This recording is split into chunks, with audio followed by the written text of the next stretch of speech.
You know, it's interesting. This is bread from the beach, that John and I can come down here and be in this incredible, beautiful place, meet a guy named Lacey, and have the opportunity just to stand in this place and declare the goodness of God.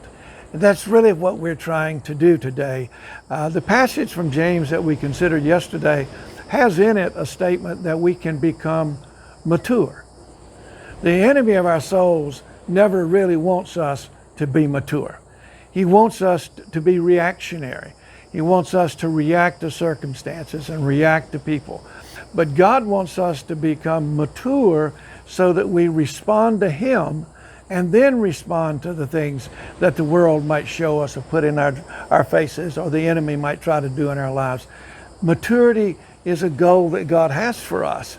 Now today, I want to talk about one of those things that comes with maturity that's very important for us. So in verse 5 of the first chapter of James, if any of you lacks wisdom, you should ask God, who gives generously to all without finding fault, and it will be given to you. In my roughly 80 years of living, I don't know of a time in this place I live called the United States when wisdom was more needed. Needed on the part of our leaders in the country, needed on the part of our pastors and other leaders. We need God's wisdom. We're not going to solve the issues we're facing through man's wisdom.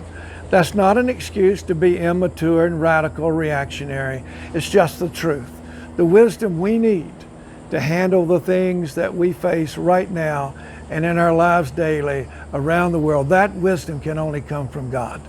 But that wisdom can be ours if we will humble ourselves and simply get before God and ask for the wisdom that we need.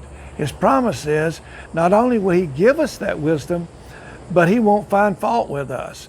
There are times in my journey, when I have done some really stupid stuff and I want to turn to the Lord and say, Lord, I need your wisdom.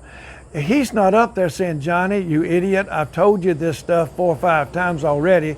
You ought to know it. He's not up there finding fault with me for my failures. He's eager when I come with the right heart and ask for wisdom. He's eager to give me that wisdom. So my prayer for me, as it is for all of you today, is that in this season we would really be earnest about getting before the Lord in humility and asking for His wisdom. The promise is we ask, He will give it, and He will not find fault with us. This is bread from the beach. Be blessed.